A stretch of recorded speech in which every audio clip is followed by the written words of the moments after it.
Hello. I'm going to be showing you my coloring process today. It's pretty simple. Um, so I already have line art here, as you can see.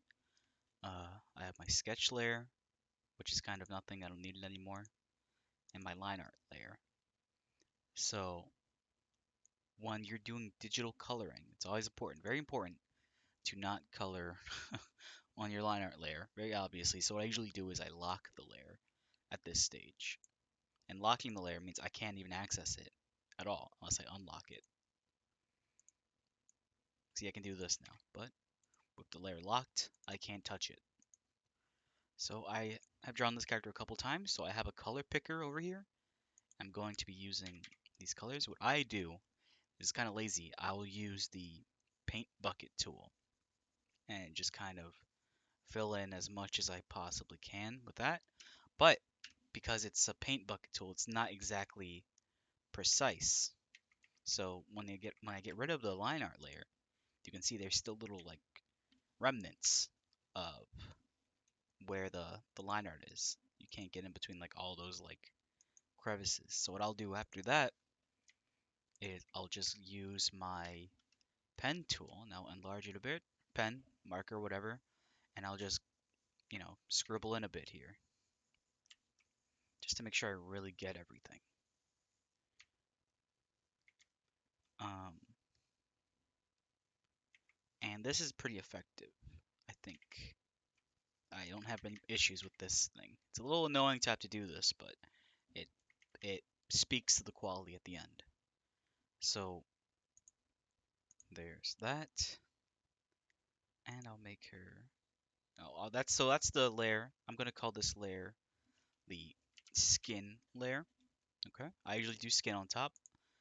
Then I'll go here, and this will be the shirt one layer, and it's pretty much just same deal. Uh, this is nothing really to write home about yet. Um, and this can be the shirt two layer. Now, it might seem a little annoying to have all these layers, and it probably is. I just the way I enjoy doing it. I like to have everything separated as much as I can. So then we're going to go ahead and start coloring this. Now, what I do, uh, you could lock your transparent pixels uh, and do it that way, but I don't like doing that, and I don't think every program has it. I'm not sure what program you'd be using, but this is Clip Studio Paint, and this is what I'm accustomed to. I'm accustomed to all of its features.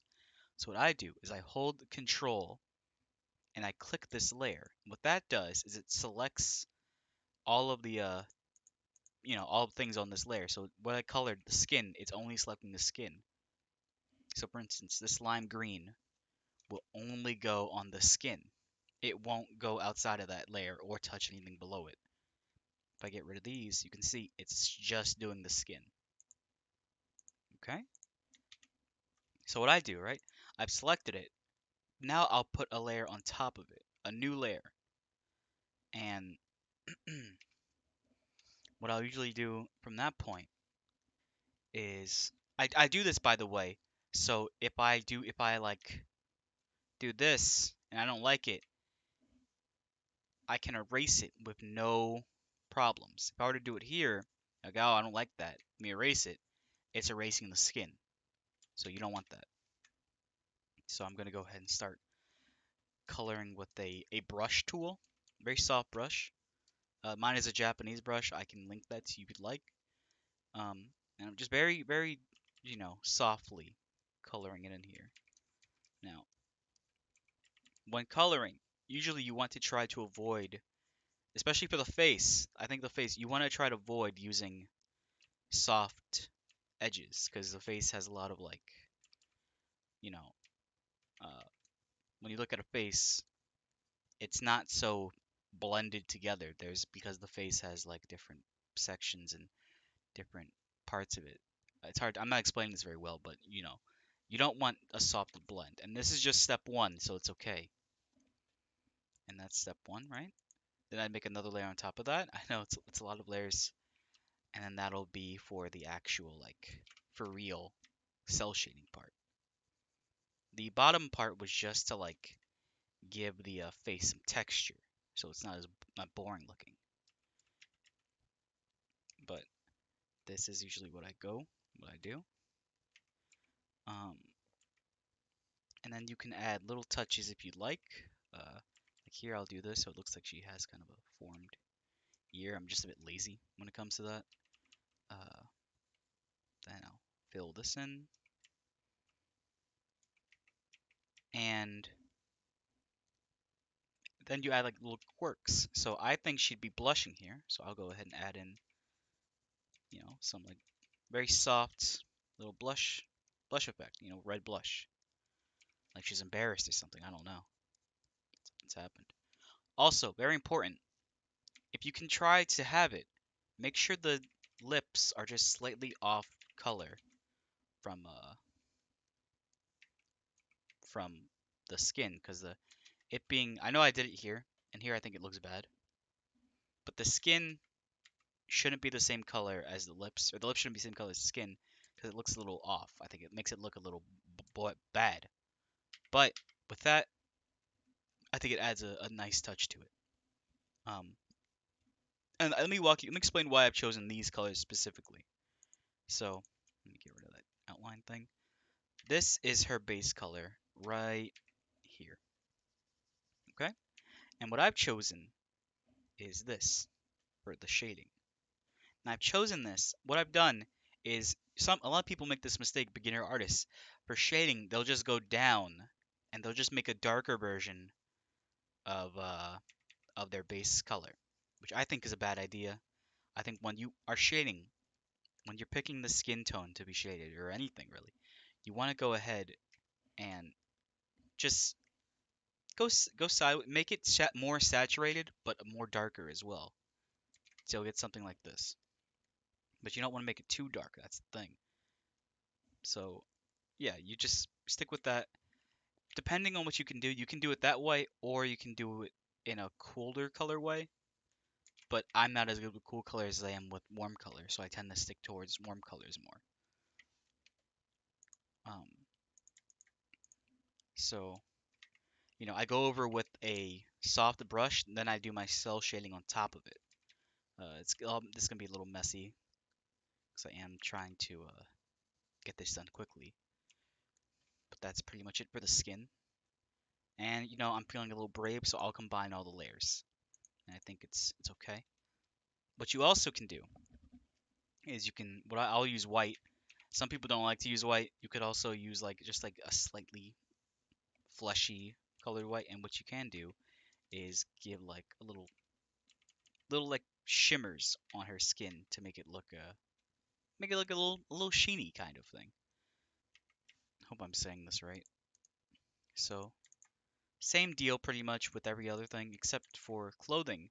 I'll use a different brush as the base. So instead of using the smooth one, I'll use this textured one.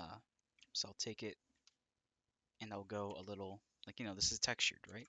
So, because it's clothing, it's fabric, you want to make it look like it's fabric. You just do a little bit of texturing. Not a lot, not a lot, definitely not a lot. And here, look, it's a little deep here. I've made this a little dark. And what I'll do is I'll play with the opacity over here. So I don't want it 100%, and I don't want it at 0. So I think, let's see. I think a good 40% opacity would be good for this. Maybe a little less. 33. Okay, 33. Now I'll combine the layer, and I think that's a lot better. Um, and now I'll go same deal pretty much. You're gonna go ahead and move it over a bit. You can also change the hue or value if you'd like to do that. And pretty simple, pretty simple. I have very simple coloring, so I'm not gonna, I'm not super good at rendering or things like that. Uh, mine is a bit more cartoony in a way. Definitely not the hardest thing to do. I think that's good. And the shirt, I think you at this point you understand it, so I'm gonna go ahead and do the shirt. Pretty simple, same deal. But make sure if you shade something like this where the shadow is overlapping, make sure all your layers are following that same logic. So it's gonna follow that same line. Okay. Um, and that is pretty much what I've done. I'll shade that way, and then we can, give the highlights in her hair. You know, pretty, pretty quick, pretty simple. Don't want to take up too much time here.